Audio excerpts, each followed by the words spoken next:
Gente, esse é o nosso quadro Política e Cotidiano, que vai ao ar toda quinta-feira. E nesse quadro nós vamos falar sobre a proposta de lei que aumenta de 513 para 531 o número de vagas para deputados federais. Vamos falar sobre relação do governo Lula com o Congresso Nacional, porque a coisa azedou ontem, principalmente naquela votação da questão do IOF. A gente vai falar de muitos assuntos. Com quem? Com o professor Marcos Marinho. Professor, está tudo bem? Jordevar, muito boa tarde audiência. Comigo tá tudo ótimo, né? Hoje foi o último dia de aula, já encerrei, agora... Já tá quase de férias. Agora falta só lançar nota, aluno fica me reclamando as coisas, mas graças a Deus tá tudo em paz e a semana tá excelente.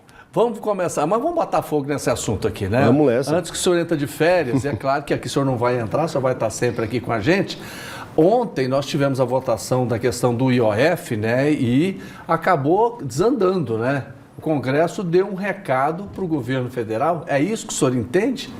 Jordevar, a gente tem visto já, não só no governo Lula 3 agora, mas foi também no governo Bolsonaro, foi no governo Temer, foi no governo Dilma. Parlamento forte demais, o executivo enfraquece, porque é queda de braço. E o que está posto é que o Congresso está com nenhuma vontade de auxiliar o Lula a chegar em uma boa condição de eleitoral no ano que vem. Então, as dinâmicas ali dentro são cada vez mais atreladas a um jogo de poder que demonstra claramente que há interesses ali de grupos políticos em relação a, não só em relação, mas às vezes também em contraposição às necessidades do próprio país. Estão deixando o Brasil de lado e olhando para o próprio bolso.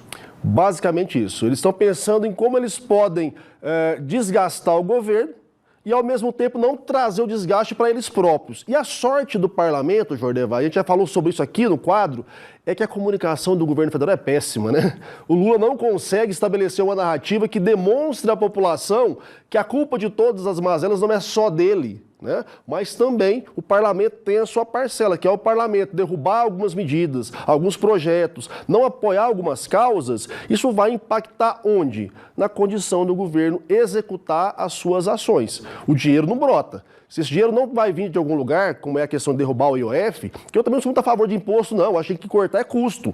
Mas, como o parlamento não quer cortar custo, o judiciário não quer cortar custo, o próprio governo não consegue cortar custos porque tem uma máquina pesada, esse dinheiro tem que aparecer.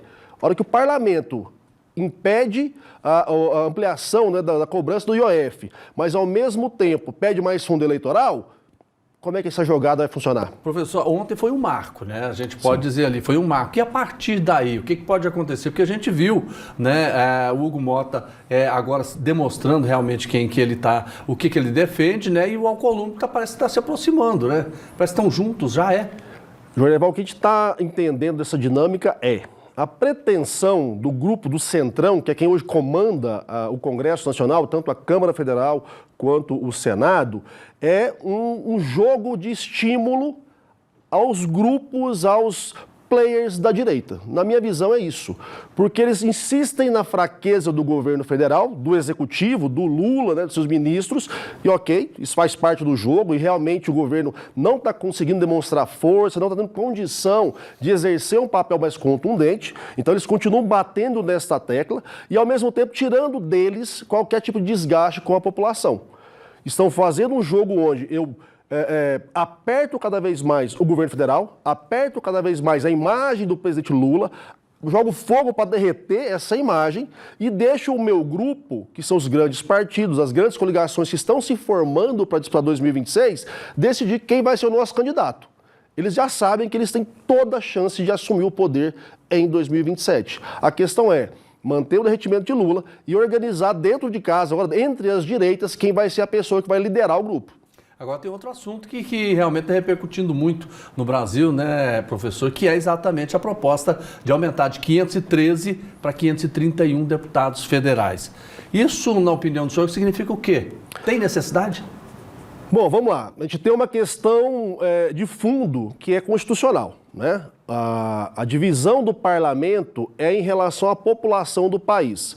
Então, desde a última ampliação do número de cadeiras, a gente teve um crescimento da população. Então, tecnicamente, o aumento da proporcionalidade varia de acordo com as cadeiras. Então, se eu tenho mais pessoas no país e eu preciso de mais parlamentares para nos representar, o coerente seria aumentaria o número de parlamentares. O que está dando aí a insatisfação geral é a efetividade dessa representatividade. Então, por exemplo, na matemática, se eu tenho mais gente, eu separo mais grupos para ter representantes. Só que a gente sabe que ao fim e ao cabo não isso acontece, né, Jordevar? Não há uma representatividade equânime dos grupos diferenciados. É porque é um contraponto, né? Tem uma pesquisa que diz que mais de 76% não apoiam essa medida de aumentar. Mas a grande questão é, a população não faz a menor ideia de como é que funciona isso, do para que serve isso. Então, a base de julgamento do cidadão comum é, eu acredito que eles não fazem nada, por mim podia ter nenhum ou dois no máximo. O que não é bem assim. A base coerente da análise política é, eu tenho muitas pluralidades dentro do país e é coerente que eu tivesse alguém que representasse cada um desses grupos nos grandes debates políticos. O problema, e aí que a gente tem que fazer o nosso meia-culpa enquanto eleitores e cidadãos, é que a gente não escolhe baseado nesse critério. O próprio processo eleitoral não dá essa chance de que haja representantes direcionados a grupos específicos. Aí muitas vezes eu tenho 70% do parlamento meio que no mesmo bolo, 30% apoiando minorias e está sempre alguma região desguarnecida. Então essa é a nossa problemática hoje. A gente tem muita gente fazendo pouca coisa. Agora isso aí passa, né? Tranquilo, né? Ah, passa, porque qual bancada não quer aumentar? Quem? Vai querer ganhar mais dinheiro? Vai ter aumento dinheiro? da bancada goiana? Vai, porque é cascata, né? O problema é esse. 17 deputados federais hoje. 17 deputados federais, vai ter mais um. Mais um. Vão 18 cadeiras. E isso reflete também para deputado estadual? Vai depois descer para a légua, e aí é o efeito cascata, que é onde o peso vai cair no bolso, né? Porque, na verdade, essa dinâmica, o que foi falado é que não vai ter aumento de também custo, né? As câmaras municipais? Jornal, eu acho que na Câmara Municipal não, porque você tem uma divisão muito local, né? Como teve aumento recentemente agora da nossa Câmara Municipal. A gente aumentou 2 cadeiras. Tá. Professor, para a gente encerrar, vamos falar daquela polêmica lá na Assembleia Legislativa entre a deputada estadual Bia de Lima e também o deputado Amaury Ribeiro. E aí, o que foi definido? Então, agora vai ter aí uma relatoria do caso, vai para a mão da deputada Rosângela Rezende, né, que ela até já foi presidente ali de uma comissão de mulheres dentro da própria Assembleia, então é uma pessoa que tem noção, tem conhecimento, tem atuação nesses processos. Lá tem uma Procuradoria da Mulher. Tem. Então ela tem bastante noção dessas questões de gênero, né, dessa violência de gênero na política. O Amaury, ele é reincidente em atos de agressão, não só a mulheres, mas a homens também, a colegas, né, isso é um fato. E aí agora vamos ver como é que vai ser a dinâmica de tentar lidar com as versões e com a mensagem que aí a casa quer dar.